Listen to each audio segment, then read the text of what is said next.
Welcome back. We've got a Fox and Friends exclusive now. That 7th grader is suing his school after they tried to force him to remove his shirt that said simply, "There are only two genders." School had a problem with that. 12-year-old Liam Morrison was told to change or get out of class. After politely refusing to take off the shirt, he was sent home. Now Liam and his family are suing his town and school for censoring his views, while the school promotes the LGBTQ agenda with pride flags and posters. And Liam joins us right now from his home, screen left, along with Tyson Langhofer, who is representing him. Good morning, fellas. Thanks for joining us. Thanks for having us. Okay, Liam, let's start with you. Take us back to that day in March when you wore that shirt into school. And let's start with, why did you want to wear a shirt that said there are only two genders? I wanted to wear that shirt because it was a very popular topic and I wanted to voice my opinion about it.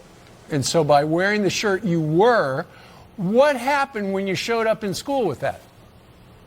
When I first arrived, I was met by a lot of people commemorating me and being happy and agreeing with me for wearing the shirt. Okay, and at some point, a teacher must have had an objection, or because the principal eventually came up to you, and what did they tell you? Well, they told me that a lot of people were being upset by my shirt and that they wanted me to take it off. I understand that. So did you discuss with them? Look, it says there are only two genders.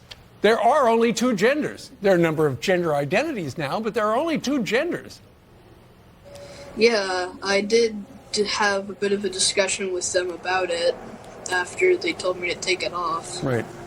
But you were going to stand up for your right to make, your First Amendment rights, so you didn't take it off. They sent you home. And then a couple of weeks later, you wore another shirt to school. Tell us about that one. Yeah, so it was that same There Are Two Gender shirt, except the only two part was covered in a white piece of duct tape that said censored on it, which was more or less a symbolism for how they were censoring me. Right.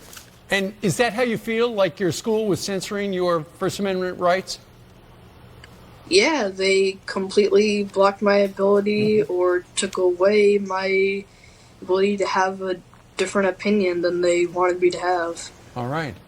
Now, Tyson, you are representing Liam and his family in this case. This is not about two T-shirts, is it? No, absolutely not. I mean, this is about a school censoring a 7th grader who just has a different viewpoint. Students don't forfeit their free speech rights when they go into, when they step into the school. Right. The school is talking about this issue all the time, and all Liam wanted to do was to express his opinion, which is actually shared by a lot of his classmates. So, the shirt itself is true. There are just two genders. There are different gender identities, as I said a moment ago. But does the school have something against that? Well, it's hard to tell because their student handbook actually says that public education must be available to members of both sexes. And it says that sexual harassment can't be against either gender. So, the school's own communications actually support Liam's viewpoint. But what they've told him is that he can't express that on his shirt. And we think that's wrong. No student should ever be punished for simply peacefully sharing their view on a really important topic. Liam, I bet you've been tempted to wear another shirt with another message. Are you gonna? Well, if we end up being able to win this case that we are in, I'm definitely going to be wearing it again. The same shirt? Yes, of course. Okay. I think I'd also have a new shirt made that said, "We won," if that's what happens.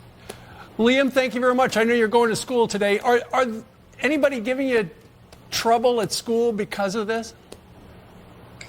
I'd say no. No one's really giving me any trouble. A lot of people are happy with what I'm doing, in fact. All right. Well, we did reach out to the Middleborough Public Schools for a statement. They did not respond. Middleborough Town Manager James McGrell said he could not comment on the pending litigation. All right. Tyson and Liam, thank you very much, both of you, for joining us and telling us what's going on in Massachusetts. Thanks, guys. Thank you. Yes. Thank you for having us on. All right.